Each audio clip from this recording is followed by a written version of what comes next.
네, 저는 지금 안산에 있는 온누리 M센터에서 지금 현재 행정총괄을 담당하고 있는 박창홍 선교사라고 하고요.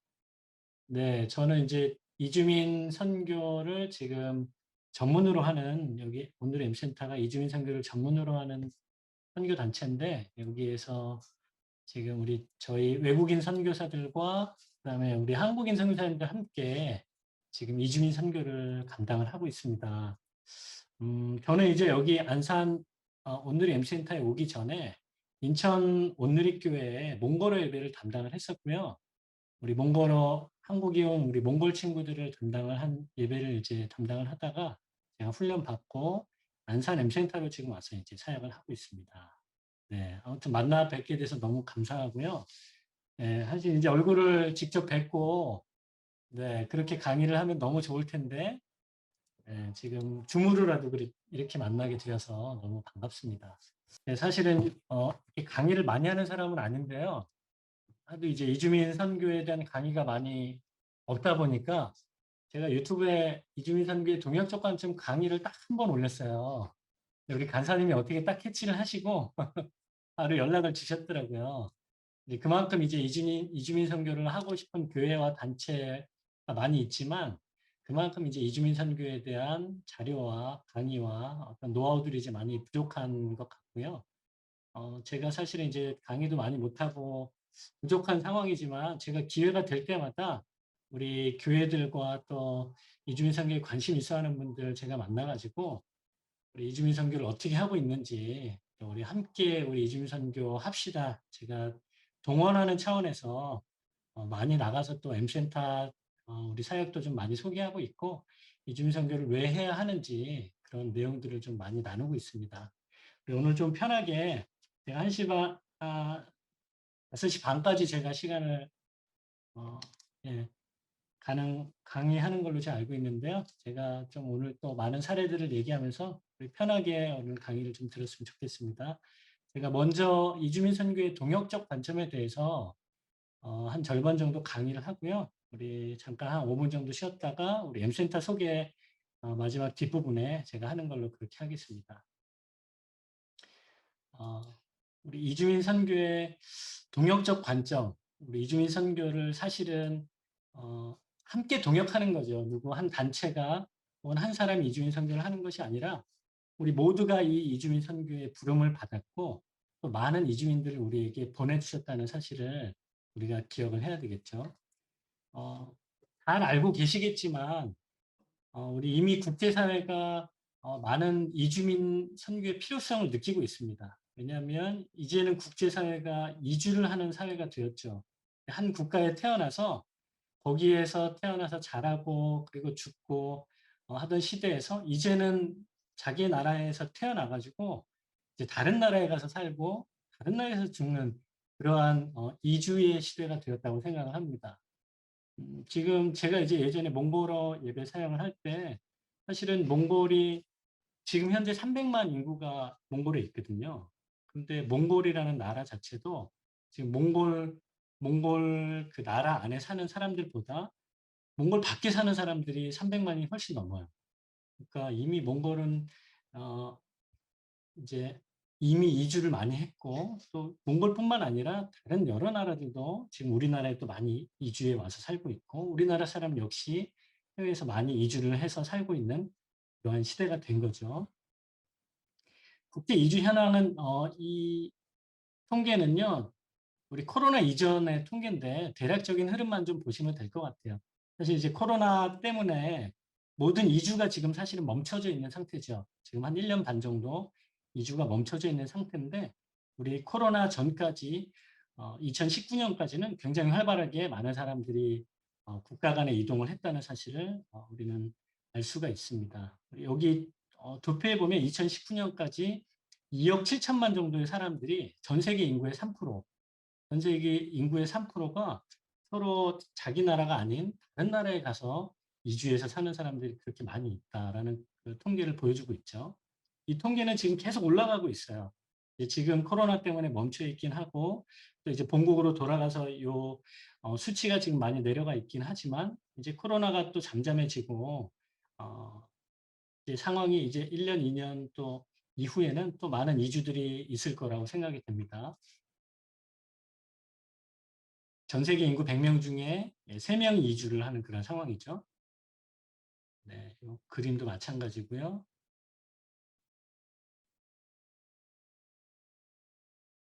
전 세계 이주자가 2억 7,200만 정도, 우리 코로나 전에 상황입니다. 도표에서 보시면 유럽이 굉장히 많이 이주를 했어요. 유럽에 난민들도 또 많이 들어와 있고, 또 실제로 이주해서 들어간 사람들도 또 많이 있고, 그다음에 우리 북아메리카 쪽도 굉장히 많이 있죠. 그리고 서아시아 쪽도 굉장히 많은 이주자들이 있고, 국제적으로 볼 때, 전 세계적으로 지금 이주가 굉장히 많이 활발하게 일어나고 있는 세대죠. 우리 국내 이주 현황을 볼까요? 우리 2019년 12월 코로나 전에는 우리 한국에만 해도 250만이 넘는 그런 사람들이 이주를 해왔어요. 현재 이제 제가 요 강의 준비하면서 최근 통계를 보니까 한 50만 정도가 돌아갔더라고요. 지금 현재는 200만이 조금 안 돼요. 199만 정도의 숫자가 있는데 거의 200만 되는 그래도 200만 정도 되는 그런 사람들이 지금 우리나라에 들어와서 살고 있죠. 우리나라 인구 대비해서 약 5%가 조금 안 되는 그런 많은 사람들이 이주해서 살고 있다는 통계를 우리가 볼 수 있습니다. 여러분도 아마 주변에서 외국인들 많이 봤을 거예요. 어디를 가나 요즘에는 외국인 보는 게 너무 쉽죠. 저희 와이프가 고향이 목포거든요. 제가 목포에 항상 갈 때마다 느끼는 게 거리에 외국인들 심심치 않게 만날 수가 있더라고요. 시골을 가도 어, 외국인들 많이 만날 수 있고 최근에 제가 지난주에 속초를 갔다 왔거든요. 속초에 이제 거기에 있는 거진교회라는 교회를 탐방하면서 거기가 383 바로 밑에 위치하는 그런 속초 지역인데 거기 가니까 인구가 몇만 명에서 지금 그 마을에 사는 인구가 2,000명으로 줄었어요. 그러니까 다 노인들만 있고 젊은이들이 다 빠져나간 거죠. 근데 놀랍게도 거기에 외국인들이 많이 살고 있더라고요. 보니까 인도네시아 사람들이 한 60명 정도 있고, 그다음에 베트남 사람들이 한 40명 정도 있고, 어떻게 거기에서 자리를 잡고 살고 있나 봤더니 그 수협을 통해 가지고 비자를 받아서 거기 와가지고 어부일을 그 사람들이 다 하고 있는 거예요. 한 100여 명 정도가 그 마을에서 어부일 배 타고 나가서 고기 잡고, 이 한국 사람이 할 수 없는 그런 일들을 이 외국인들이 지금 감당하고 있더라고요. 지금 시골도 마찬가지죠. 농사 짓는 것들 다 외국인들이 지금 하고 있어요. 굳은 일들 다 외국인들이 하고 있죠. 우리나라는 외국인들과 이제 뗄래야 뗄 수 없는 그런 상황 가운데 계속 접어들고 있고, 잘 알고 있지만 우리나라 인구가 계속 줄어들고 있잖아요. 이 줄어든 인구를 이 외국인들이 커버하지 않으면 우리나라가 이제 향후에 10년, 20년 우리 앞으로는 우리나라의 인구를 감당할 수 없을 만한 그런 상황 가운데 지금 온 거죠. 이미 이제 우리는 피부로 이것을 느끼고 있는 시대가 된 것입니다. 그래서 지금 계속 이주민들이 늘어나고 있는 상황이죠. 200만, 지금 현재 200만이지만 사실은 우리나라를 들어오고 싶은 사람들이 굉장히 많이 있죠. 여러분들도 느끼시겠지만 우리나라가 이제 코로나 터지면서 여러 방역도 지금 잘 하고 있고 또 요즘에 이제 뭐 BTS라든지 한류가 또 굉장히 많이 알려져 있잖아요. 한국에 대한 인식이 이제 점점 높아지면서 이 한국으로 들어오는 사람들의 숫자가 앞으로도 계속 늘어날 것이라고 전망을 하고 있습니다. 제가 지금 시흥시에 살고 있고요. 지금 M센터가 음, 안산시 원곡동이라는 곳에 있거든요. 바로 시흥과 가까운 그 안산 쪽인데요. 저희 원곡동에 외국인들이 한 80%가 외국인들이에요. 제가 M센터에 오면 제가 이제 한국 사람으로서 사실은 소수민족이죠. 여기서. 이 동네가, 지금 M센터에 있는 동네가 러시아 동네예요. 여기가 떼골이라고요. 이 골목 옆으로 러시아 사람들이 굉장히 많이 살고 있는데, 러시아 마을 한가운데 이제 저희 M센터가 있고, 그리고 찻길 건너서 저 안산역 쪽으로 가면, 오신 분들은 알겠지만 다문화 거리라고 있거든요. 거기에는 중국 사람들이 또 굉장히 많이 살고 있고, 중국 사람들뿐만 아니라 또 동남아시아에서 온 외국인들이 굉장히 많이 살고 있어요. 여기 안산에 공장 단지가 있잖아요. 그 공장 단지 취업해서 살고 있는 외국인들이 굉장히 많이 있어요. 그러니까 우리나라에서 사실은 이제 외국인들이 가장 많은 동네가 여기 안산시 원곡동인데요. 그만큼 여기는 지금 외국 같은 식당도 외국 식당들이 굉장히 많아요. 저는 어떨 때 이 안산역 쪽으로 걸어가다 보면 여기가 지금 한국인가? 라는 착각이 들 정도로 식당도 다 간판이 외국 간판으로 다 돼 있고 외국인들 지나가는 사람들이 다 외국 사람들이 그런 현실 가운데 있죠. 성경적으로 이 이주가 어떤 의미를 가지고 있는지 잠깐 살펴보도록 할게요. 사실은 하나님이 이 이주를 계획하신 거거든요. 구약 성경이 우리 다 알고 있다시피 우리 창세기 1장 28절 함께 다 같이 읽어볼까요? 시작. 하나님이 그들에게 복을 주시며 하나님이 그들에게 이르시되 생육하고 번성하여 땅에 충만하라. 이미 하나님께서 땅 온 가운데 충만하라고 말씀을 하셨죠. 충만하기 위해서는 흩어져야 되는, 이동해야 되는 게 필수적인 건데, 그래서 하나님은 사람을 만들면서 우리 사람이 이동할 수 있도록, 움직일 수 있도록 그렇게 하나님께서 계획을 하셨어요. 우리가 잘 알다시피 하와, 가인, 바벨탑의 인류에 흩어지는 사건들 우리가 잘 알고 있죠. 아브라함 가족이 이주한 사건도 우리가 잘 알고 있죠. 요셉과 야곱의 가족들도 이주를 했죠. 다니엘과 그 친구들, 에스겔, 느헤미야, 에스더, 이 성경의 인물들은 다 이주민들이에요. 이 본국이 아닌 이주민으로서 그곳에서 하나님을 믿은 그런 성경 스토리들이 성경에 나오죠. 신약 성경에 가면 이 이주에 대한 이야기가 정말 깜짝 놀랄만해요. 이미 이제 우리가 잘 알고 있지만 가장 큰 이주의 그 모범을 보이신 분이 예수 그리스도잖아요. 요한복음 1장 14절에 보면 말씀이 육신이 되어서 이 지구의 이 창조주가 이 온 인류를 만드신 그 하나님이 이 땅에 이주를 해서 오신 거예요. 예수 그리스도가 이 땅에 이주자로 오신 거죠. 사실은 문화도 틀리고 타문화권에서 예수님이 이 타문화를 경험하시면서 이 땅에 이주자로 살다 가셨죠. 예수님께서 이미 이주자로 경험을 하셨고 예수님으로 말미암아서 세상이 구원받는 그러한 계획을 하나님이 만들어 놓으셨죠. 또 이 땅에서 예수님의 삶도 마찬가지로 이주자의 삶이었죠. 애굽에서 디아스포라를 경험한 예수님의 가족 스토리 우리가 잘 알고 있죠. 또 교회가 확장하면서 이 유대인 디아스포라들의 역할이 굉장해요. 우리 잘 알고 있다시피 우리 사도행전 2장 5절에 보면 이 성령을 받는 그러한 사건이 나오잖아요. 제가 말씀을 한번 읽어보도록 할게요.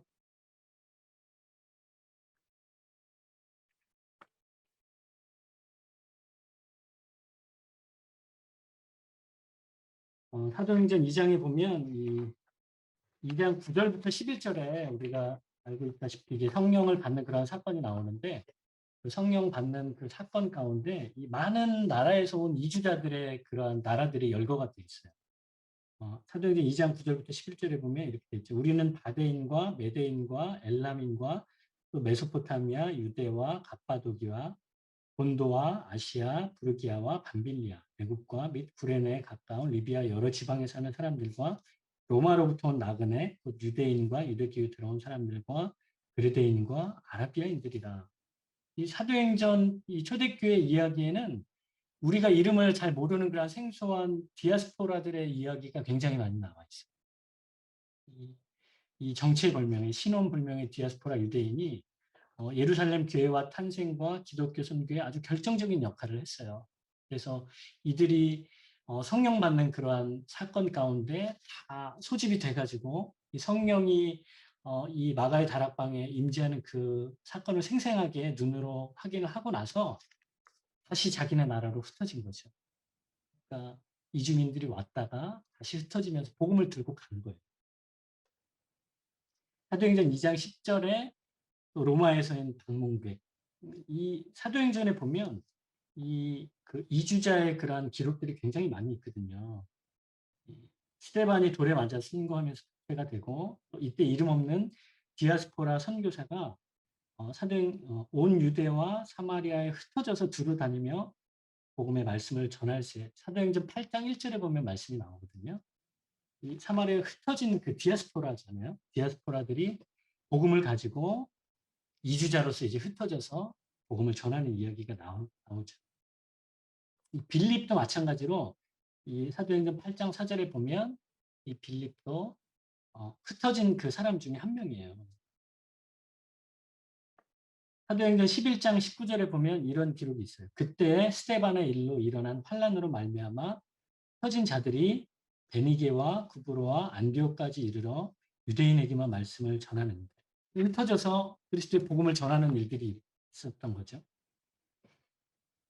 사도행전 11장 20절에 보면 안디옥의 그리스도인에게 복음을 전하기 시작했다. 그러니까 디아스포라 유대인들이 드디어 이제 그리스도인들에게, 안디옥의 그리스도인에게 복음을 전하기 시작했다. 이런 기록들이 나오죠. 그러니까 사도행전에 보면 이 수많은 그 디아스포라들의 이야기가 많이 나와요. 성령을 경험하고 디아스포라들이 모였다가 이제 각지로 이제 흩어지면서 그리스도의 복음을 전하는 일들이 사도행전에 많이 기록이 되어 있죠. 그러니까 이미 이제 예수 그리스도로부터 시작해서 이주의 사건을 신약에서 열어주셨고, 그리고 이 사도행전 성령 사건을 통해서 많은 이주의 일들을 통해서 그리스도의 복음이 전 세계로 확산되어지는 그러한 역사가 하나님의 계획하신 일이라는 사실을 우리는 성경을 통해서 확인할 수가 있는 거죠. 네, 한번 쭉쭉 넘어갈게요. 예, 제가 아까 읽은 성경 말씀드리고요. 예, 사도 바울, 바나바, 디모데, 아볼로가 이제 다 흩어졌죠. 종말론적 관점에서도 사실은 예수 그리스도가 이제 다시 재림해서 오시기 전까지 이 이주의 사건이 굉장히 중요하다고 성경은 얘기를 하고 있어요. 우리 마가복음 13장 10절에 보면 예수님께서 이 땅에 다시 오시기 전에 복음이 먼저 만국에 전파되어야 할 것이다. 그래서 이미 이제 많은 선교사님들이 지금 해외에 나가서 그리스도의 복음을 전하고 계시죠. 이사야 66장 18절에 보면 때가 이르면, 참 놀라운 말씀이에요. 때가 이르면, 제가 전체 말씀 한번 읽어드릴게요. 이사야 66장 18절 보면 때가 이르면 문 나라와 언어가 다른 민족들을 모으리니 그들이 와서 나의 영광을 볼 것이며, 그러니까 하나님께서 계획하신 그때 문화와 언어가 다른 많은 민족들이 한 곳에 모일 것이다. 이미 하나님께서 이주에 대해서 이사야서의 말씀을 통해서 이야기를 하고 있는 것이죠. 19절 보면 이렇게 기록이 되어 있어요. 그들이 나의 영광을 문 나라에 전파하리라.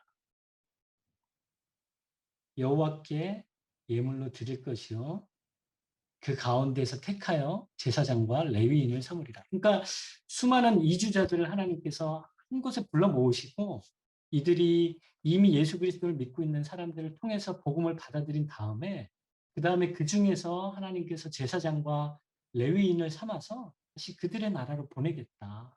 이미 이사야서에 이 놀라운 말씀이 기록이 되어 있죠.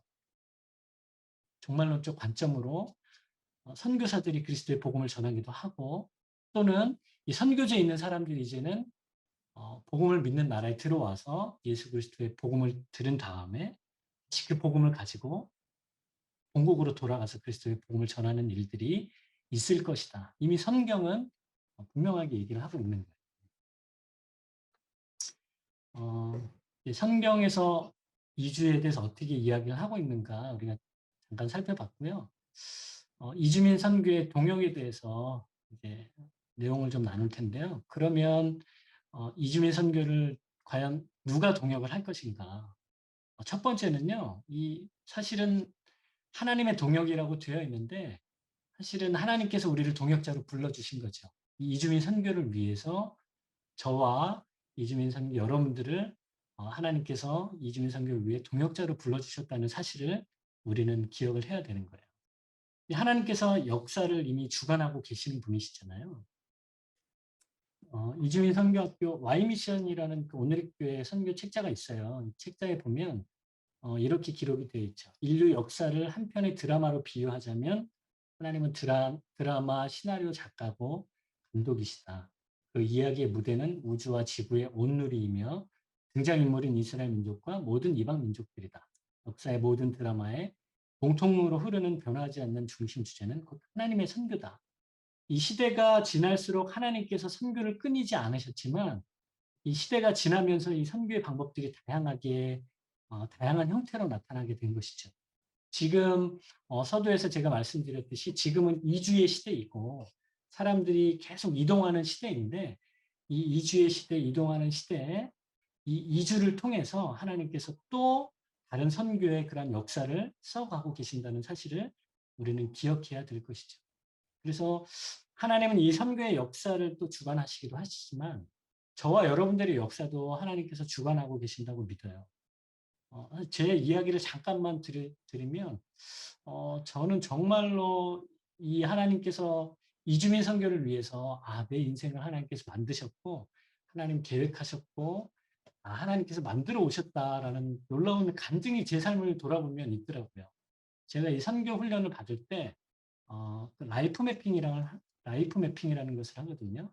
이 라이프 매핑 혹시 해보신 분 있는지 모르겠는데 이 라이프 매핑은 뭐냐면 내 인생을 점을 찍는 거예요. 어떤 사건이 있을 때마다 내 인생이 이제 태어나서부터 어릴 때, 그리고 학생 때, 그리고 학생 졸업해서 이제 대학교 직장인이 되고 지금까지 이제 계속 흘러왔던 내 인생들의 어떤 사건들을 이제 점을 찍어 나가는 거예요.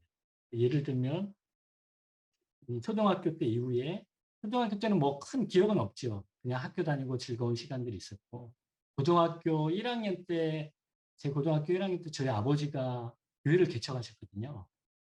그거는 저에게는 어떻게 보면 제 인생에서 힘들었던 기억이었던 것 같아요. 제 기억이. 아버지가 이제 교회를 개척하셨지만 제 개인적으로 볼 때는 그때 아버지가 교회를 개척하시면서 너무 가난하고 힘들었거든요. 지금 돌아보면 그때가 이제 약간 그 제 인생의 포인트가 약간 아래쪽에 좀 우울한 그러한 곳으로 점이 찍히더라고요. 그러면서 이제 제 고1 때 아버지 개척하시고 제가 한 10여 년 정도 저희 아버지 교회에서 정말 열심히 사역하고 봉사를 했어요. 그런데 어 이제 전도사님들 사역하는 것보다 정말 더 열심히 이제 주보를 만드는 것부터 해 가지고 주일학교 교사 사역, 나중에는 이제 운전 배워 가지고 교회 운전도 하고 성가대도 하고 찬양 인도도 하고 그다음에 교회 관리도 하고 제가 이제 교회의 모든 일들을 다 하는 거죠. 어 나중에 이제 제가 이 27살 때 필리핀에 가게 되거든요. 그때까지 사실은 이제 예수님의 저희 이제 제가 3 대째 크리스찬 집안인데 어 이제 태어나면서부터 기독교 문화에서 자라다 보니까 '이게 교회 다니는 게 너무 당연하구나.' 생각을 했어요. 근데 그러고 나서 사실은 27살 때 저희 삼촌이 이제 필리핀에서 비즈니스를 하셨었거든요. 크게 비즈니스 원단을 이제 한국에서 띄어다가 필리핀에서 판매를 하는 그런 장사를 하셨었는데 그 원단 사업을 하면서 저를 이제 그 필리핀 그 원단 사업하는데 그 공장의 회사의 매니저로 이제 부르신 거예요. 그래서 제가 이제 아버지 교회 밑에서 그렇게 열심히 사역을 하다가 이제 핑곗거리가 생긴 거죠. 이제 삼촌이 부르니까 아버지 제가 영어 공부도 좀 하고 삼촌 일도 좀 도와드리려고 이제 필리핀에 좀 가겠습니다. 그래서 이제 제가 필리핀에 이제 갔거든요. 그때부터 이제 제가 또 다른 요나서를 제 인생에서 썼던 것 같아요. 제가 필리핀에서 3년 있다 왔는데요. 한 30년 있다 온 것 같은 정말 너무 힘들었거든요. 제가 아버지 그늘에서 필리핀으로 도망가면 그때는 '필리핀에는 하나님이 안 계시겠지. 내가 뭔가 이 하나님으로부터 벗어날 수 있겠지.' 이렇게 생각을 했는데요. 그때부터 이 필리핀에 제가 첫 발을 들이는 그 순간부터 온갖 상상하기 어려운 그러한 고난이 시작이 되었어요. 저희 삼촌이 제가 가자마자 사업이 굉장히 번창하고 가게를 그때 거의 한 4개, 5개 정도 막 지역에 다 오픈하고 사업이 거의 상승을 막 타고 있었는데 제가 가자마자 한 달 있다가 갑자기 이제 그때부터 사업이 기울기 시작하는 거예요. 갑자기 이민국 직원들이 들이닥쳐 가지고 저희 삼촌 가게에 들이닥쳐서 그날 이제 핑거프린트하고 삼촌 비자가 나오는 날이었거든요. 비자가 나오기 전에 이제 이민국 직원들이 들이닥쳐 가지고 "너 저기 비자도 없는데 왜 사업을 하냐." 그래 가지고 삼촌이 그때 감옥에 잡혀 들어가시고 그리고 제가 이제 삼촌 옥바라지 하면서 되지 않는 영어로 그때 계속 변호사들 만나러 다니고 이민 직원들 만나러 다니고, 그리고 제가 놀라운 것은 그때 제가 이제 국제 면허증을 가지고 갔는데요. 그리고 나서 제가 한국에서는 사실 무사고거든요. 무사고인데 필리핀에서 제가 큰 사고를 냈어요. 필리핀 혹시 가보신 분들은 아시겠지만 필리핀 마닐라에 가보면 그 중앙을 관통하는 에드사라는 거리가 있거든요. 약간 고속도로 같은 그런 길인데 보통 시속 한 70, 80 정도로 밟는 그런 도로예요. 근데 아마 지금도 그러겠지만 그때 당시에 이 에드사를 그냥 건너는 사람들이 많이 있었어요. 그때 한 3차선, 2차선, 3차선 된 도로 막 그 고속도로처럼 싱싱 달리는 도로를 건널목이 없으니까 사람들이 그냥 막 건너는 거예요. 그때 이제 제가 한참 차를 달리다가 한 시속 70, 80으로 달리다가 저 멀찍이서 한 여자 고등학교 학생이 길을 건너려고 하는 거예요. 제가 딱 판단하기는 우리 여자가 제 차를 이제 딱 보고서 건널까 말까 고민하다가 그냥 서 있더라고요. 제 생각에는 제가 이제 우리 차가 지나가고 나면 건너겠구나 생각을 했는데 제가 그 여자 친구에게 거의 가까이 왔을 때 이 여자애가 갑자기 차길로 뛰어들어온 거예요. 자기 간에는 고민하고 있다가 그냥 뛰어서 건너가야 되겠다 판단을 한 것 같아요. 근데 뒤늦게 이제 뛰어 들어와 가지고 저는 이제 핸들을 돌리면서 그 여자아이를 부딪혔죠. 여자아이가 그때 너무 세게 부딪혀 가지고 제가 운전하던 차가 찝차 비슷한 차였거든요. 근데 이 오른쪽 찝차 이 프레임이 얼마나 튼튼해요. 머리를 부딪혀 가지고 이 옆에 프레임이 머리 모양으로 동그랗게 들어갈 정도로 정말 세게 부딪혀 동그랗게 이제 머리 모양처럼 들어가고, 이 여자친구는 이제 떼굴떼굴 굴러 가지고 피를 철철 흘리면서 뒤에 바로 쓰러졌죠. 제가 바로 차에서 내려 가지고 봤더니 옆에 이제 필리핀 사람들은 빨리 죽었으니까 빨리 저 병원으로 데려가라고. 이제 저는 사고를 낸 당사자이기 때문에 병원으로 안 가고 바로 경찰서로 잡혀갔어요. 그리고 이 여자아이는 바로 병원으로 실려가고. 그때 제가 경찰서에 오후에 한 2시쯤 잡혀가 가지고 저녁 한 8시 넘어서 제가 그때 경찰서에서 풀려났던 것 같은데요. 그때 계속 경찰서에 있으면서 말도 잘 안 되죠. 너무 앞이 깜깜하더라고요. 이 여자가 죽었으면 어떡하지? 만약에 이 여자가 죽고 문제가 생기면 나는 이제 바로 감옥에 잡혀 들어갈 텐데 별의별 생각이 다 나더라고요. 근데 참 놀랍게도 그때 그 경찰서에 가장 먼저 달려와 준 사람이 필리핀 목사님이셨어요. 필리핀 목사님이 제 한국의 교회, 그때 한인교회 다니고 있었는데 한인교회 우리 성도들이 달려온 게 아니라 이 필리핀 목사님이 경찰서에 바로 달려오셔 가지고 그때부터 정말 환한 미소로 이 경찰들과 계속 얘기하면서 뭐라고 따갈로그어로 계속 저에 대해 설명을 하시는 것 같아요. 그러면서 이제 경찰들도 이 목사님이랑 얘기하고 나서 나중에 얘기가 잘 된 것 같더라고요. 그러고 나서 이제 제가 풀려나고 이제 병원에 가서 이제 그 자매를 만났는데, 뭐 어쨌든 이제 결과는 기적적으로 하나님이 자매를 살려주시고 크게 이상 없이 제가 교통사고 이제 후유증이 있으니까 제가 몇 달을 지켜봤는데 큰 이상이 없더라고요. 하나님이 정말 지켜주신 거죠. 그때 제가 이제 이 필리핀 목사님에게 큰 은혜를 받고 지금도 이제 그 목사님을 잊을 수가 없어요. 그런 시간들을 보내고 나서 제가 또 이제 필리핀에 갔다 와서 나중에 이제 미국에서 유학할 그러한 기회가 있었거든요. 제가 미국에서 유학을 하면서 공부를 하는데 사실 돈이 얼마나 많이 필요해요. 미국 갔다 오신 분은 알겠지만 유학생은 사실 돈 없으면 너무 고생을 많이 하거든요. 제가 한 번은 학비를 내야 되는데 학비가 전혀 없는 거예요. 돈이 하나도 없어 가지고 그때 제가 기도하면서 고민하다가 '이 돈을 어떡하지? 이 학비 안 내면 이제 비자 취소되고 나 한국으로 가야 되는데.'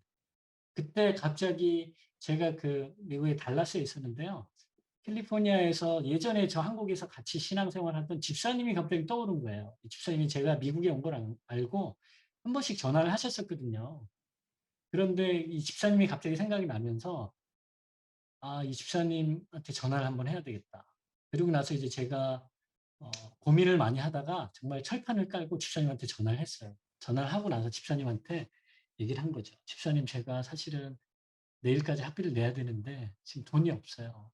학비가 없는데 저한테 3,000불만 빌려주시면 안 돼요? 제가 정말 뻔뻔하게 부탁을 드렸는데 집사님이 감사하게도 3,000불을 바로 보내주셨어요.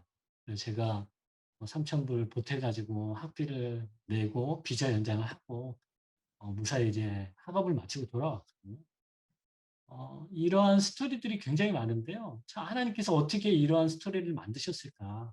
제가 인천 온누리교회에서 우리 몽골어 예배 담당하면서 이 저에게 주셨던 이 경험들을 하나님께서 놀랍게 사용하시는 것을 제가 계속 경험을 했어요.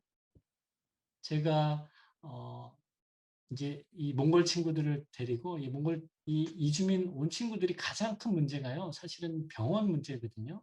비자가 없는 친구들도 있고 비자가 있더라도 이 병원에서 아프고 병원에 가서 이 병원비 내고 또 수속 밟고 하는 것들이 굉장히 힘들고 어려운 일인데 제가 나중에 보니까 이 이주민 친구들 병원에 데리고 다니면서 병원비도 어떨 땐 없으면 교회에다 요청해 가지고 같이 기도하면서 병원비도 마련하고 또 때로는 우리 이주민 친구들, 몽골 친구들 부동산 데리고 다니면서 집도 알아봐 주고 또 이 친구들 학교 데려가서 학교 서류도 제가 또 수속도 해 주고 여러 힘들고 어려운 일들을 제가 하고 있더라고요. 제가 이 사역들을 하면서 옛날에 저를 도와주셨던 이 필리핀의 목사님이 생각이 났어요. 내 인생에 이렇게 하나님 경험하게 하시는구나. 어느 날 저희 몽골 친구 한 명이 저한테 전화가 왔어요. 전화를 하더라고요. 제가 전화 받아요. 그 당시에 이제 제가 전도사였을 때 이렇게 떠듬떠듬 안 되는 한국어로 얘기를 하는 거예요. 전도사님, 제가 이제 어학당에 다니고 있는 친구였는데 제가 내일까지 학비를 내야 되는데 학비가 없어요. 전도사님 좀 도와주세요. 그때 제가 무슨 생각이 났냐면 미국에서 그 집사님한테 전화하던 생각이 났어요. 제가 사실 돈이 그렇게 넉넉하게 있지 않았지만 그때 이제 제가 집을 빼고 집 보증금을 가지고 있었거든요. 제가 저희 와이프한테 아내에게 상의도 안 하고 바로 그때 생각이 나서 제가 130만 원인가 바로 그날 저녁에 송금했어요. 그래 너 학비 내가 도와줄 테니까 비자 연장해. 이런 일들이 참 많이 있죠. 하나님께서 제 인생에 미리 경험하게 하시고 유학생으로서 또 노동자로서 경험하게 하시고 이주민들을 섬기는 놀라운 기회를 하나님께서 만들어 주셨더라고요.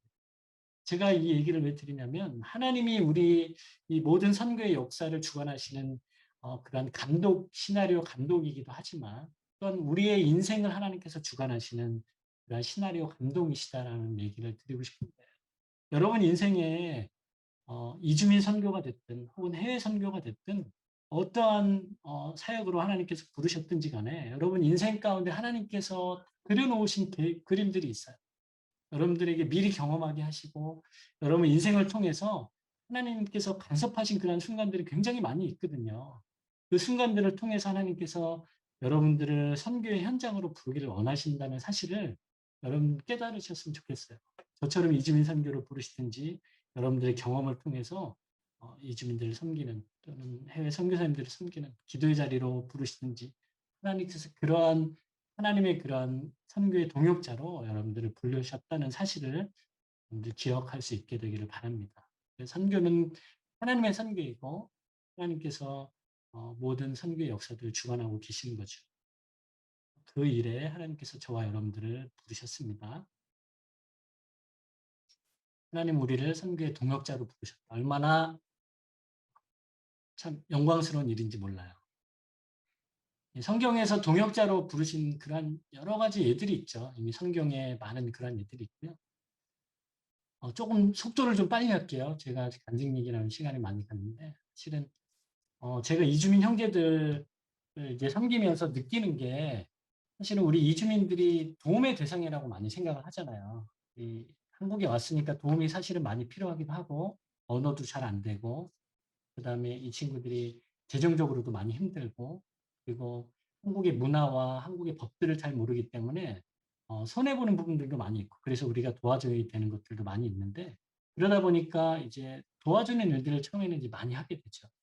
이제 어떤 물품도 나눠주기도 하고 혹은 데리고 다니면서 비자 문제 같이 해결해 주기도 하고 근데 나중에는 이제 이 친구들과 함께 신앙생활을 하면서 보니까 이 친구들이 우리가 마냥 도와줘야 될 그런 대상자가 아니라 이 친구도 이제 선교의 동역자로서 같이 이 사역들을 해 나가는구나. 이런 것들을 많이 깨닫고 있어요.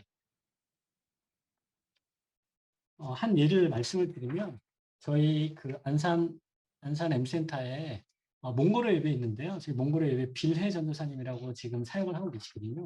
이분이 처음에는 노동자로 오셨어요. 이분이 처음에 이제 노동자로 오셔가지고 이제 이 몽골어 예배 참석했죠. 이분이 정이 이제 불교 집안이거든요. 불교를 믿는 그런 집안에 태어나가지고 전혀 예수 그리스도를 모르다가 한국에 와가지고 예수 그리스도를 이제 그 M센터 예배에 이제 참석을 한 번씩 두 번씩 하면서 이제 교제권이 형성이 되니까 몽골 사람들 만나고 몽골 음식 먹으려고 이제 몽골어 예배 왔다가 복음을 듣고 나중에는 이 복음이 너무 은혜롭다. 그래서 이 전도사님이 당시 이제 노동자 신분에 있다가 일을 하면서 신학 공부를 시작한 거예요. 이제 내가 신학을 공부해야 되겠다. 지금 이제 신학 다 졸업하셔가지고 지금은 이제 안산 몽골어 예배를 담당하는 예배 책임자가 됐거든요. 이런 분들의 스토리들이 굉장히 많이 있어요. 노동자로 왔다가 예수 그리스도를 믿고 이제는 사역자로 세워지는 거죠.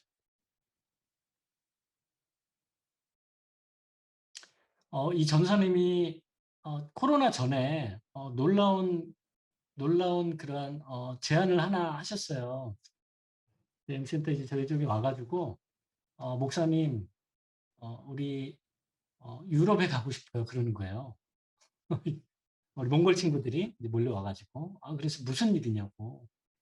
그랬더니 이제 하는 얘기가 유럽에 몽골 사람들이 굉장히 많은데 교회가 없다는 거예요. 굉장히 많은 몽골 사람들이 지금 일하러 유럽에 가 있는데 교회가 없어서 그쪽 그 유럽에 있는 그러한 성도들이 요청을 해왔다는 거예요. 좀 와가지고 우리 집회도 좀 해달라고. 그래서 이 전도사님이 이 몽골 유럽 아울리치 팀을 결성을 해가지고 한 7명 정도의 그런 멤버를 만들어가지고 이제 유럽을 가게 된 거죠. 비행기 값부터 해가지고 비용을 이제 본인들이 다 헌금도 걷고 그다음에 본인들 회비도 내고 해가지고 비용 어마어마한 비용을 다 만들어가지고 아울리치를 갔어요. 그래서 그곳에서 10일간의 일정으로 어, 오스트리아의 3개 교회하고 독일의 2개 교회, 체코슬로바키아의 2개 교회, 스위스의 1개 교회를 방문했어요. 유럽의 총 4개국을 방문한 거죠. 총 3,000km가 넘는 거리를 운전을 하면서 다녔더라고요. 근데 이제 소식을 들어보니까 유럽 전역에 3만 명이 넘는 몽골 사람이 있대요. 근데 이 유럽에 이 몽골 사역자가 단 2명밖에 없다는 거죠. 3만 명의 몽골 사람들이 사실은 거기서 예수 그리스도를 믿고 예배를 드리기를 원하는 사람들이 있는데 사역자가 없다 보니까 이 사역자가 한 번씩 방문해서 예배를 드리고 오고 뭐 이런 형국으로 예배를 드리고 있는 거예요. 그래서 이제 이 아울리치 팀이 유럽 4개국을 돌면서 예배와 집회를 한 거죠. 그리고 결국은 한 공장에 또 가니까 이 체코에 보니까 몽골 사람이 500명이 있는데 이 500명이나 되는 몽골 사람들이 예배를 드리길 원하는데 사역자가 없는 거죠.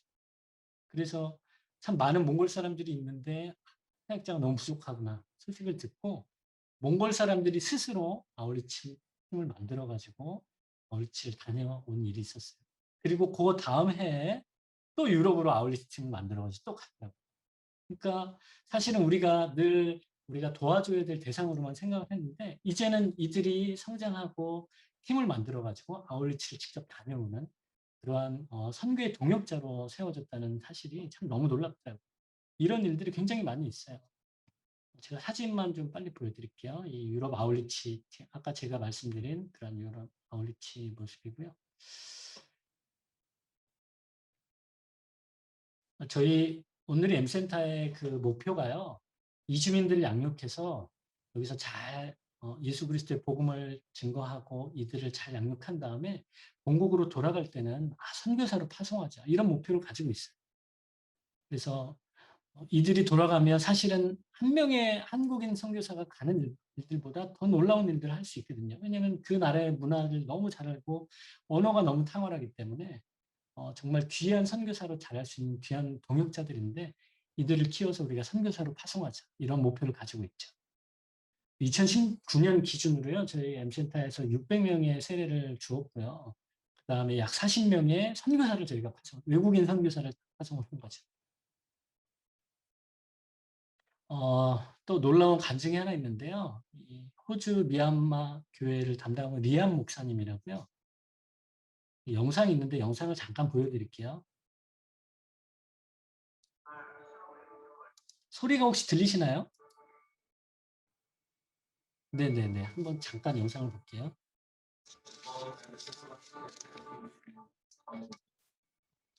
25 years ago, I am in Seoul. I was in Seoul for 3 years. I just emphasized my workplace to get money. But Reverend Samuel Kim, Reverend Ha Young-jun, I attended Honorary Church, especially attend one-to-one discipleship training.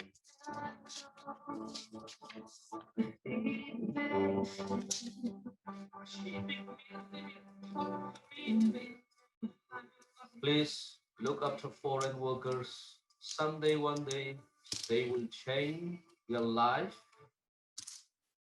예.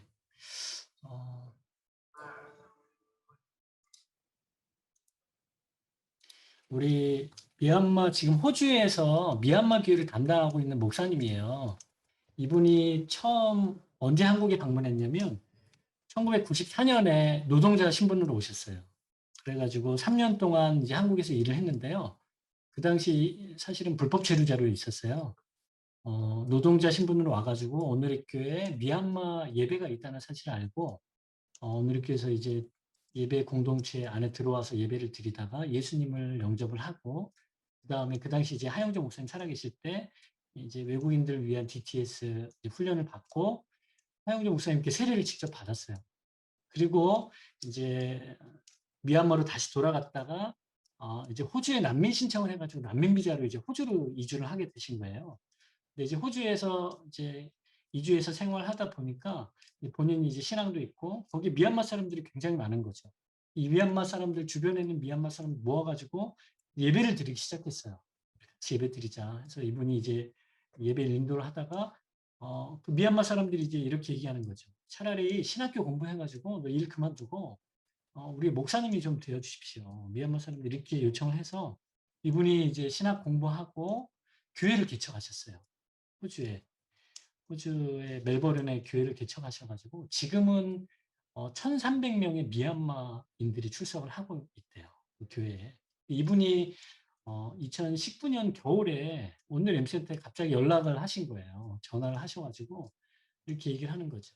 제가 사실은 1994년에 한국에 왔었는데 제가 여기서 예수 그리스도의 복음을 듣고 오늘의 교회가 생각이 나서 제가 한국에 우리 식구들과 다 함께 가서 오늘의 교회에서 인사를 좀 하고 싶다고. 그래서 2019년 겨울에 연락이 와가지고 2020년 1월에 한국에 들어오셔서 M센터에 정말 몇십 년 만에 방문하셔가지고 인사도 하고 오늘의 교회 새벽 예배에서 이제 간증을 하신 그러한 일이 있거든요. 우리 노동자로 왔지만 우리가 잘 양육하고 결국 그 나라에 가서 선교사의 사역을 감당하는 놀라운 그러한 모델이 되신 거죠. 이런 경우가 참 얼마나 많은지 몰라요. 그러니까 우리 주변에 있는 이주민들 실은 굉장히 별것 아닌 것 같, 굉장히 하찮아 보이고 노동자 신분으로 혹은 불법 체류자 신분으로 참 너무 우리가 도와줘야 될 사람으로만 생각하지만 사실 이분들이 잘 양육이 되어지면 하나님께서 어떻게 그 사람들을 사용하실지 우리는 상상할 수가 없는 거죠. 하나님이 그 한 사람을 통해서 미얀마, 태국, 필리핀 본국에 교회를 세우고 많은 사람들을 전도하는 아주 놀라운 열매들을 이루신다는 사실을 우리가 기억해야 될 거예요. 조금 빨리 진행할게요. 우리 교회와 교회가 동역을 해야 되고요. 사실은 이제 오늘의 M센터가 코로나 전에는 한 1,000명 정도의 이주민들이 왔었는데 지금 이제 코로나 때문에 한 500명 미만의 이주민들이 오거든요. 지금 많은 일들을 하고 있다고 생각하지만 사실은 200만 인구에 비하면 정말 너무 미미한 일을 하고 있는 거예요. 그래서 이거는 오늘의 교회와 이주민 사역을 담당하는 단체들뿐만 아니라 온 한국 교회가 함께 감당해야 될 일이죠. 함께 이주민들을 그들에게 복음을 전하고 그들을 하나님의 사람으로 만드는 세워 나가는 일에 우리 온 교회와 함께 동역해야 된다는 사실을 기억해야 되는 것이죠. 지금 여의도 순복음교회도 열심히 잘하고 계시겠지만 교회들이 함께 이런 일들을 동역하는 일에 힘을 썼으면 좋겠다는 그런 생각이 듭니다. 네. M센터 옆에 양문교회가 있어가지고 저희 한국인 양문교회인데요. 양문교회와 함께 저희가 바자회도 하고 그다음에 여러 의료 사역도 하고 그런 일들을 저희가 감당하고 있죠. 네, 저희 베트남 예배가 또 있는데요. 베트남 예배와 우리 회남이라는 지역에 한국의 회남이라는 지역에서 연락이 와가지고 우리 베트남 사람이 많은데 여기 와서 좀 예배를 좀 드려주십시오 요청을 하셔가지고요. 우리 베트남 목사님이 이제 회남 지역에 가서 거기서 예배도 드려지고 그다음에 한 달에 이제 2번씩 가가지고 설교도 하시고 그런 동역들을 이루고 있거든요. 네. 함께 이제 동역해서 이주민 사역을 감당해야 될 때죠. 지금 회남에 있는 교회에 방문해서도 함께 예배드리는 모습이고요. 각 교회들이 사실은 M센터에 굉장히 많이 방문을 하세요. 부산에 또 수영루기가 얼마 전에 와가지고 또 교류도 하고 왕래도 하고 많은 지역에서 이주민 사역을 하고 싶은데 어떻게 사역을 감당해야 될지 몰라가지고 오시는 분들이 많은데요. 함께 오시면 우리가 그동안 사역했던 노하우를 함께 나누고 한국교회 같이 합시다. 저희가 또 많이 자료도 많이 나눠드리고 또 공연도 해드리는데 이거는 우리 한국교회가 다 함께 감당해야 될 일인 것이죠. 네, M센터 한국의 모델이 되고 또 총무 역할을 감당하기를 소망합니다. 우리 5분 정도 쉬시고요. 제가 이따가 한 20분 정도 오늘의 M센터 어떤 사역하는지 잠깐 좀 소개해 드릴게요. 혹시 안산에 있는 M센터 와보신 분 계신가요? 안 와보셨군요. 네. 나중에 혹시 안산에 오시게 되면 안산 M센터 꼭 방문해 주십시오. 안산 M센터가 활짝 열려 있고요. 많은 교회들이 와서 많이 보고 가요. 그리고 저희들은 이제 항상 오픈되어 있거든요. 그래서 우리 이주민, 아까도 말씀드렸지만 우리 이주민 사역은 한 센터, 한 교회가 할 수 없다. 우리 한국에 있는 모든 교회와 모든 성도들이 함께 해야 된다. 그런 마인드를 가지고 있기 때문에 저희가 가지고 있는 자료들, 저희가 가지고 있는 노하우들, 저희가 항상 이렇게 나눠드리고 있어요. 그래서 나중에 혹시라도 이주민 사역, 우리 이주민들 주변에 있는데 어떻게 도움을 받을 수 있을까, 어떻게 해야 될까 좀 고민되시는 분들은 안산 M센터 또 오셔가지고 편하게 방문해 주시고 또 도움 받을 수 있으면 좋을 것 같습니다. M센터 어떤 사역 하는지 잠깐 소개를 좀 드릴게요. 좀 페이지가 많은데 좀 빨리 넘어가겠습니다. 네. 우리 M센터 건물에 와보면 우리 건물이 큰 건물에 왼쪽 위에 M자 그냥 하나만 써 있어요. 그래서 아까 말씀드렸듯이 여기가 외국인 동네이기 때문에 외국 사람들이 이제 많이 지나다니다 보면 딱 보는 거죠. 건물에 M자가 하나 써 있는데 저건 뭐지? 무슬림 센터인가? 이렇게 생각하는 친구도 있고 M이니까. 사실 이제 저희 이 M의 의미가 뭐냐면 마이그런트, 이제 많은 외국인들이 이제 한국에 오는 거죠. 사실은 돈을 찾아서 오죠.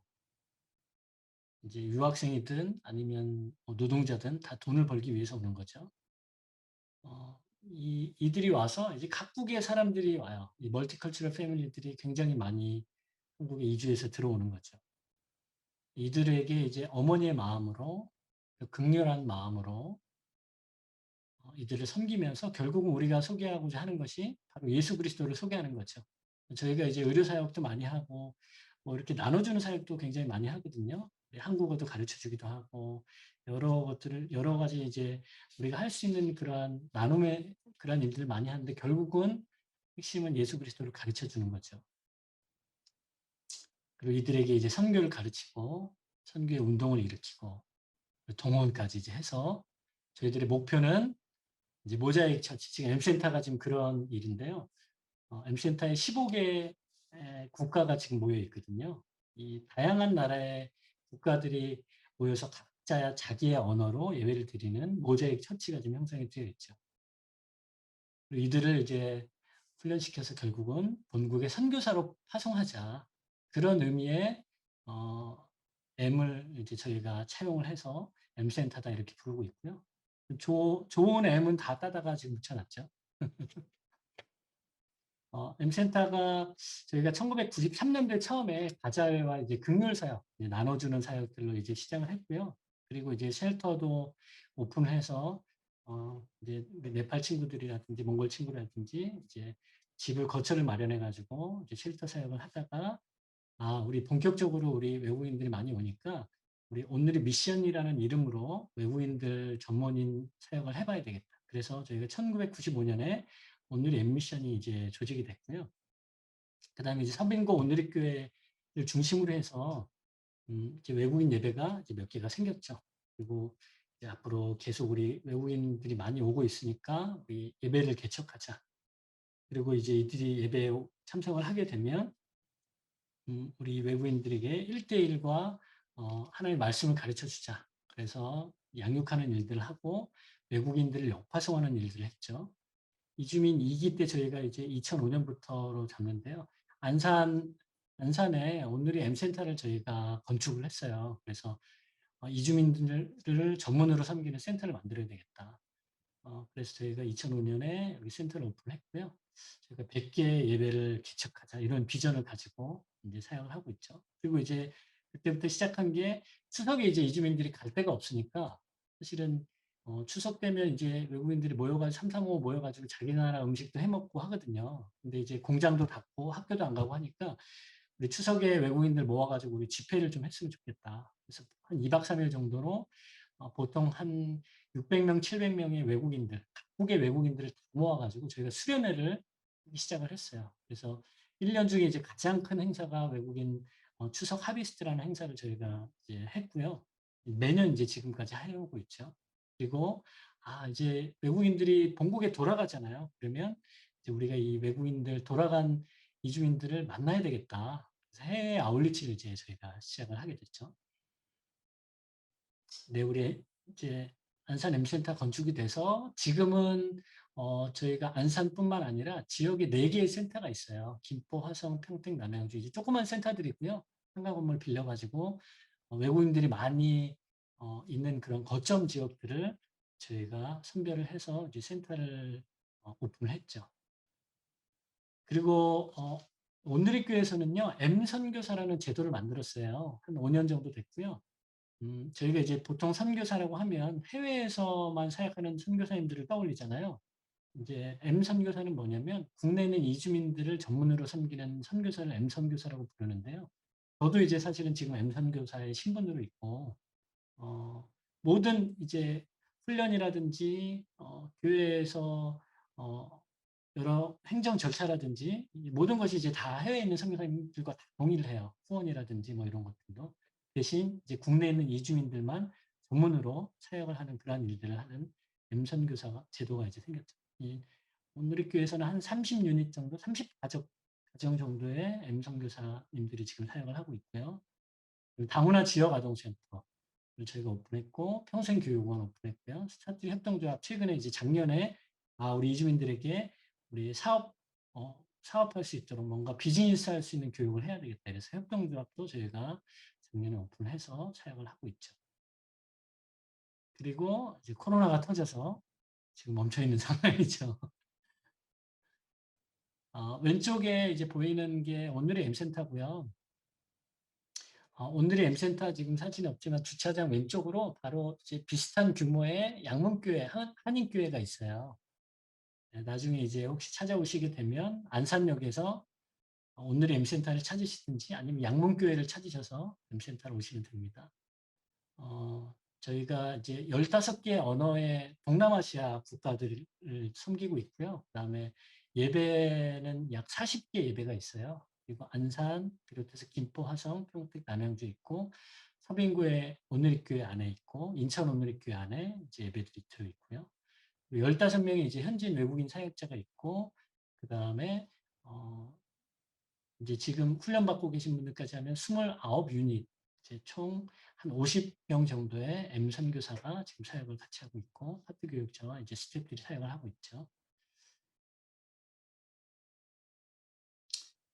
지금 오늘의 엠미션 사역은요, 사실 이제 크게 이중 구조라고 이제 제가 적어놨는데, 모달리티, 이제 좀 전문 용어로 모달리티와 소달리티 구조를 가지고 있어요. 그러니까 교회의 성격도 가지고 있으면서 그다음에 선교 단체 성격도 가지고 있거든요.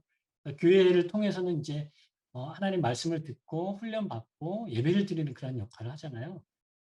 그리고 센터 사역은 뭐냐면 이들에게 이제 복음을 전할 수 있는 접촉점을 마련하는 거죠. 그래서 이제 교육을 통해서 혹은 비즈니스를 통해서 미디어를 통해서 이 사람들과 접촉하고 그리고 예배로 연결시켜주는 그런 일들을 하고 있는 거죠. 어, 국가별로 이제 저희가 맞춤 전도라는 걸 하는데요. 이제 나라별로 파티를 하는 거죠. 저희가 이제 네팔 예배가 지금 안산 서빙고, 예, 두 개가 있네요. 예, 두 개 네팔 예배가 있고, 몽골 예배는 이제 지금 안산, 인천, 서빙고, 평택 이렇게 네 개가 있거든요. 각 국가별로 이제 다 모여가지고 맞춤 전도를 하는 거죠. 그런 행사들도 저희가 하고, 네, 우리 다문화 차세대를 위해서 아까 말씀드린 안산 M센터 1층에 보면 지역아동센터가 있거든요. 이 지역이 이제 외국인들이 많기 때문에 어, 보통 이제 엄마 아빠가 다 돈 벌러 나가면 애들을 돌볼 수가 없어요. 그리고 이제 애들이 한국어가 잘 안 되는 친구들이 많이 있기 때문에 여기 와서 한국어도 가르쳐 주고 그다음에 이제 숙제하는 것도 가르쳐 주고 여러 가지 이제 아이들 그렇게 도움을 좀 주고 있고요. 참 감사한 예는 지금 이제 지역 아동센터가 시작이 된 지 몇 년이 됐는데 처음에 여기 초등학교로 와가지고 도움을 받다가 이 친구가 이제 지금 초등학교 아니 중학교 때 왔군요. 중학교 때 와가지고 그때는 이제 한국말도 잘 안 되고 어, 이 친구 같은 경우에는 아버지가 지금 안 계시고 어머니만 지금 한국에 계신데 어머니가 이제 아들을 잘 돌보지도 않고 여기 지역아동센터에 이제 맡겨놓는 거죠. 이 친구가 이제 지금 지역아동센터에서 몇 년 동안 교육 받다가 중앙대 경영학과에 들어갔어요. 그래가지고 학교에서 공부하다가 작년에 이제 졸업을 했거든요.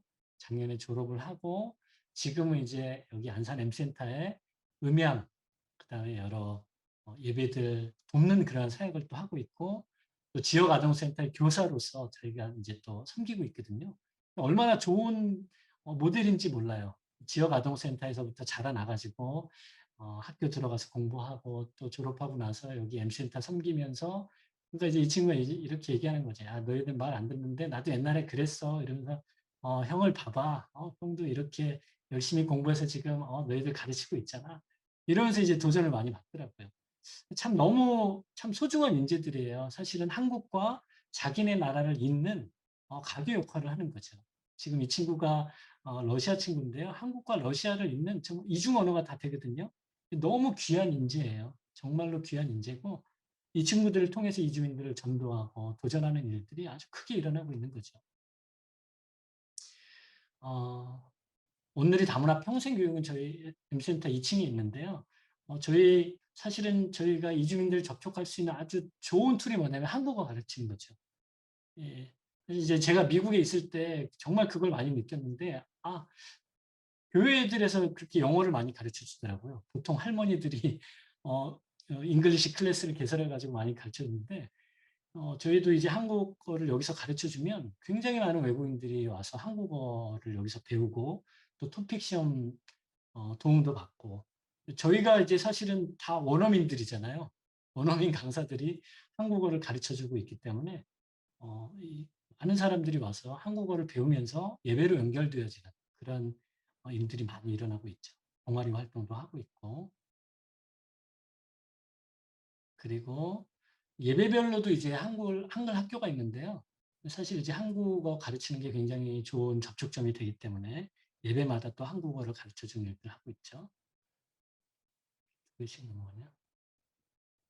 아까 말씀드린 스타트 협동조합 M센터 여기 길 건너서 우리 조그만 공간을 하나 얻어가지고 여기서 지금 커피숍 우리 바리스타 교육을 지금 하고 있어요. 지금 3기 바리스타 교육을 하고 있고 지금은 3기 우리 필리핀 친구들 한 10명 정도가 이 바리스타 교육을 배우고 있어요.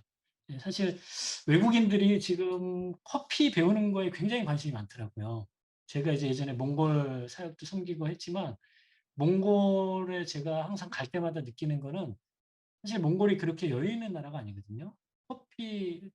우리나라에 이제 처음 커피숍 생겼을 때 그때 커피 한 잔에 막 5,000원씩 하면 야, 저거 누가 먹어 이랬잖아요. 밥값을 주고 커피를 마시네. 근데 지금 몽골이 보니까 여유는 없지만 커피는 또 그렇게 많이 마시더라고요. 커피숍도 많이 생기고 있고 카페베네가 또 있었는데 제가 몽골에서 나오면서 카페베네 공항에 있는 카페베네 갔는데 참 재밌는 거는 카페베네에서 그 카페라떼를 시켰는데요. 어, 그 카페라떼 우유를 저기 커피를 마시는데 몽골 소전 냄새가 났더라고요. 요플레도 그래요. 몽골에서 요플레를 먹으면 소전 냄새가 풀 냄새가 나요. 참 신기하게. 근데 이제 몽골 사람들은 그 소젓 우유 냄새를 되게 좋아하거든요. 자기네 나라에 맞게 커피도 그렇게 이제 만들어 가지고 팔더라고요. 이제 커피숍이 많이 생기다 보니까 우리 제가 이제 사역할 때도 몽골 친구들이 아 자기 나라 가면 커피숍을 좀 하고 싶다고 이런 친구들이 굉장히 많았어요. 동남아시아 다른 나라도 마찬가지 같아요. 커피 배우고 싶어 하는 친구들이 굉장히 많아서 또 활발하게 또 가르쳐 주고 있고요. 판매도 하고 있고. 저희가 또 중요한 것 중에 하나가 여기 한국에 있다가 이제 비자가 끝나고 본국에 이제 분명히 돌아가게 되잖아요. 비자가 언젠가는 다 끝나게 될 거니까. 그러면 이제 항상 고민했던 게 뭐냐면 한국에서 복음을 접하고 신앙생활을 했는데 중국에 가면 교회가 없는 지역이 또 많이 있어요. 뭐 몽골의 불교권이기 때문에 동네 교회도 없고 교회가 있다고 그래도 한국에는 이제 또 외국인들이 오면 저희가 교회들에서 집사님들이 웰컴 웰컴 하잖아요. 예, 참 여기 한국에 있는 유학생들이 가장 큰 소원 중에 하나가 한국인 친구를 만나는 거거든요. 왜냐하면 학교에 가면 한국인 친구들이 없어요. 몽골 친구들끼리 몰려다니고 아니면 필리핀 친구들끼리 몰려다니고. 미국에 있을 때 그랬거든요. 미국에 가니까 미국 학생들이 한국 사람들이랑 안 놀아줘요. 같이 친구가 안 되려고 하더라고요. 근데 여기 한국도 마찬가지인 것 같아요. 한국 사람이랑 안 놀아주려고 하니까 이 한국에 온 유학생들이 소원 중에 하나가 한국 사람, 한국 친구 만났으면 좋겠다. 이런 소원을 가지고 있고요. 노동자들은 또 일하면서 욕을 많이 얻어먹어요. 사장님들이 맨날 빨리빨리 해라. 왜 그걸 못하냐 이러면서 막 욕하고 막 이러니까 그러다가 이제 주일날 딱 교회 오면 이 집사님들이 당신은 사랑받기 위해 태어난 사람입니다. 환영해 주고 간식 주고 안아 주고 그리고 또 같이 음식 나눠 먹고 하니까 교회 오면서 위로를 굉장히 많이 받는 거죠. 그러다가 이제 비자가 끝나고 자기 나라 가면 사실 그러한 대접들을 교회에서 많이 못 받잖아요. 그러니까 이제 정착을 제대로 못하는 친구들도 많이 있고 교회가 없는 지역에 가면 또 신앙생활 하기 어려운 친구들이 있는데 저희가 이제 중요한 사역 중에 하나가 매년 여름이 되면 저희가 섬기는 나라에 신방을 가요. 그러면 이제 저는 이제 몽골로 이제 계속 갔었거든요. 몽골에 가서 비자 끝나가지고 몽골로 돌아간 친구들 만나가지고 가면 참 너무 감사한 게 공항에 한 열 몇 명이 나와가지고 환영을 하는 거예요. 처음에 이제 이 친구들이 한국에 왔을 땐 제가 이제 공항에 나가서 처음부터 끝까지 다 도와주잖아요. 제가 이제 몽골에 딱 가면 사실 저는 이제 몽골어 한마디도 못하는데요. 가면 이 친구들이 이제 처음부터 끝까지 다 해주는 거, 택시 잡아주는 거, 통역해주는 거, 가이드 해주는 거, 식당 잡아주는 거, 잠자는 것까지 이 친구들이 다 도와주더라고요. 가서 참 많은 혜택을 받고 왔는데 감사한 거는 요 사진에 보면 그 왼쪽 처음 사진 있죠. 왼쪽 그 두 번째 자매가 저희 교회 몽골 앱에 열심히 나오는 자매인데 이 자매 오른쪽에 보면 아버지예요. 이 할아버지가 이 자매랑 비슷하게 생겼죠. 이 자매가 이제 막내인데요. 이 위에 언니가 몇 명 있고 오빠가 몇 명 있고 자기가 막내인데 한국에 유학을 온 거예요. 근데 한국에 유학 와가지고 이제 저희 예배를 만나서 예배를 섬기다가 이제 여름방학이 돼서 이제 자기 몽골에 이제 잠깐 들어간 거죠.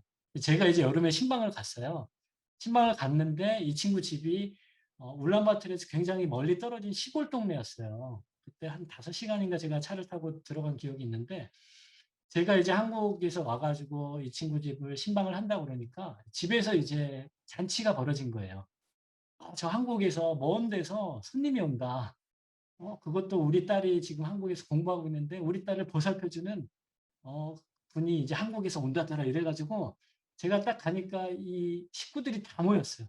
다 모여가지고 집안에서 이제 잔치를 벌이 음식을 하고 막 고기를 삶고 완전 집안은 이제 잔치가 벌어진 거죠. 근데 제가 이제 가가지고 정말 성대하게 대접을 받고 사실 이 집안이 불교 집안이거든요. 불교 집안인데 종교를 떠나서 자기 딸을 보살펴 주는 분이 한국에서 멀리서 신방을 왔다 그러니까 마음이 정말 활짝 열려 가지고 제가 그날 이제 이 아버지하고 말은 안 통하지만 제가 기도를 해 드리고 왔거든요. 기도도 해 드리고 더 중요한 거는 이제 그러고 나서 한국에 왔는데 이 자매가 태도가 완전히 바뀌었어요. 왜냐하면 멀리 자기 집까지 와준 사람이 어디 있어요, 한국에서. 자기 집까지 신방 왔다 그러니까 이 친구가 소극적이었던 친구가 마음이 정말 활짝 열려 가지고 그 뒤로 얼마나 열심히 신앙생활을 하는지 몰라요. 그러니까 참 이 여름에 이 아울리치 가서 이 친구들 만나고 가족들 만나고 전도하는 게 굉장히 큰 효과가 있더라고요. 전도의 효과들이 있더라고요. 그래서 이렇게 이제 저희가 신방을 하면서 만나는 일들을 하고 있고요. 아까 말씀드린 이제 추석 이주민 연합 수련회 이제 축제죠.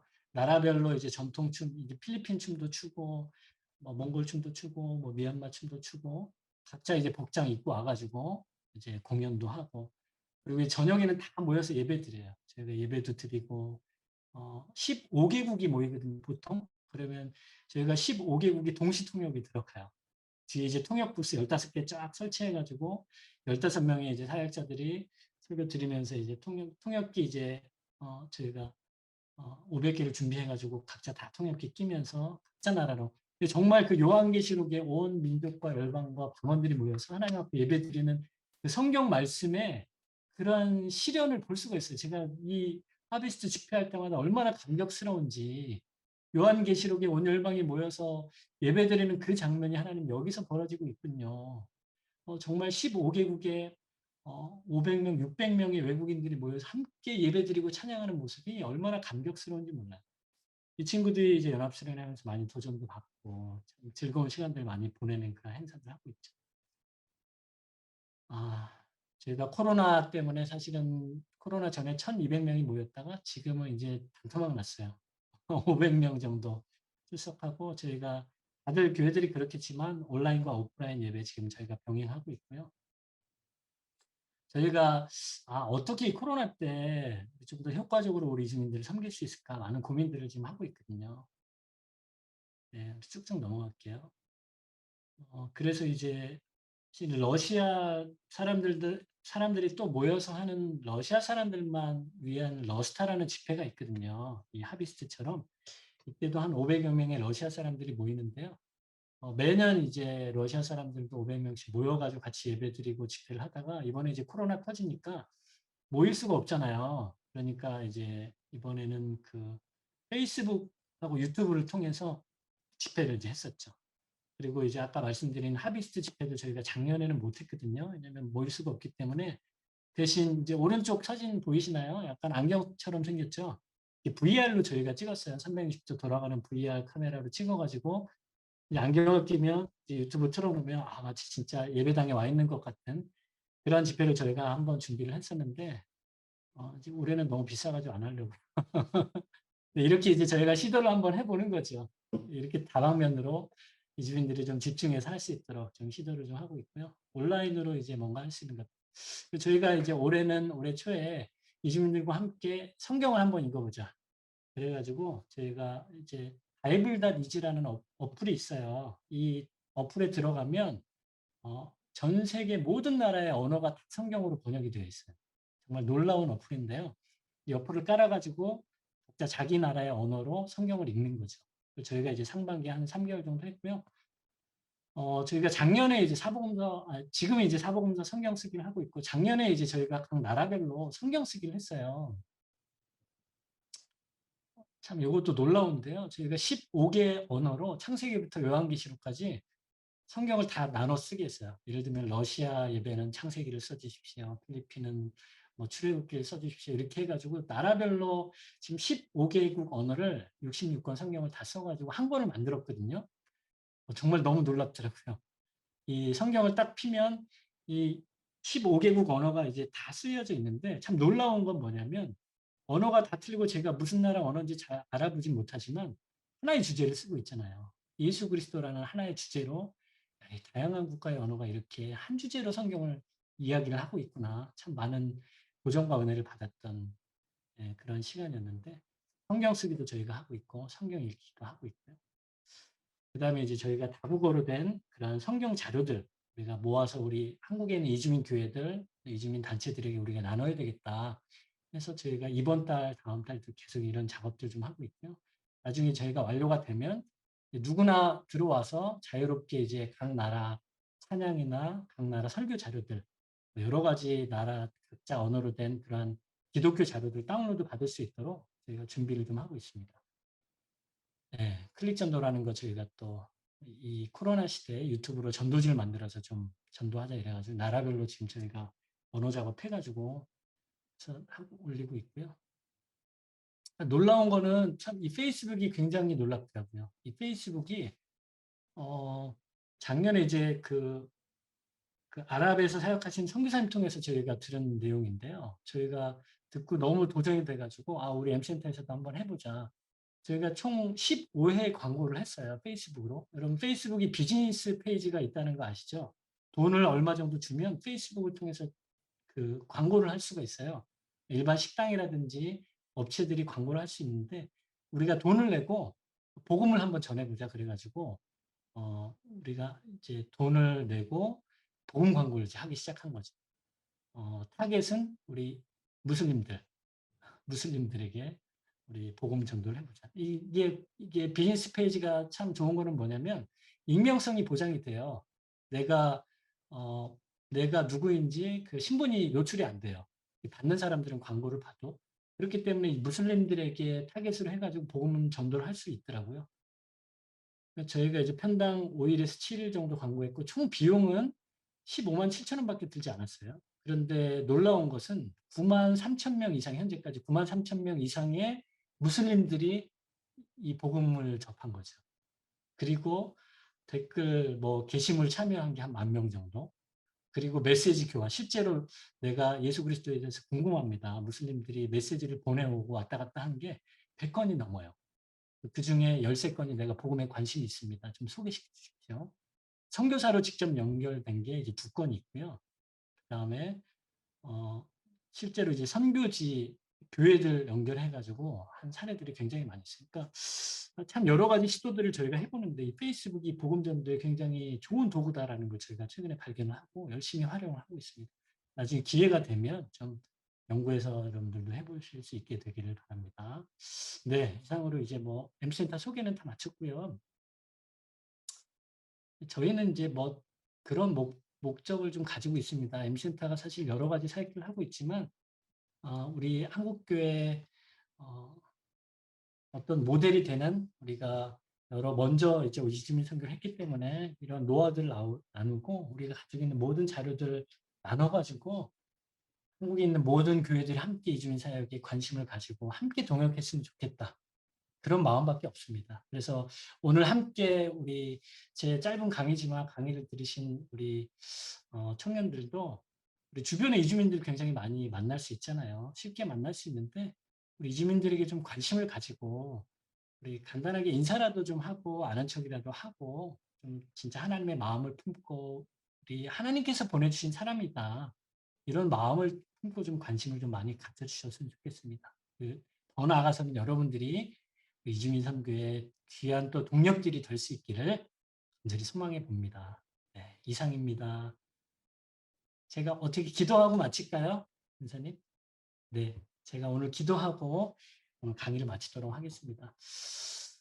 하나님 아버지 감사합니다. 하나님께서 특별히 우리 많은 이주민들도 한국에 보내주시고 하나님의 뜻과 계획하심 가운데 하나님 이주민들을 만날 수 있는 환경을 주시니 감사합니다. 하나님 그 땅이 얼마나 소중하고 귀한 인재들인지요. 하나님 이들을 우리가 만나서 그리스도의 복음을 전하는 데까지 나아갈 수 있도록 하나님 우리를 사용하여 주시옵소서. 하나님 이 일에 우리를 사용하여 주시옵소서. 하나님 이 일에 우리 여의도 순복음교회 청년들을 하나님 사용하여 주시옵소서. 그래서 주변에 만나는 친구들에게 관심을 갖고 또 하나님의 마음으로 그들에게 복음을 전하는 귀한 선교사들이 될 수 있도록 하나님 우리를 사용하여 주시옵소서. 감사드리며 예수님의 이름으로 기도합니다. 아멘. 감사합니다.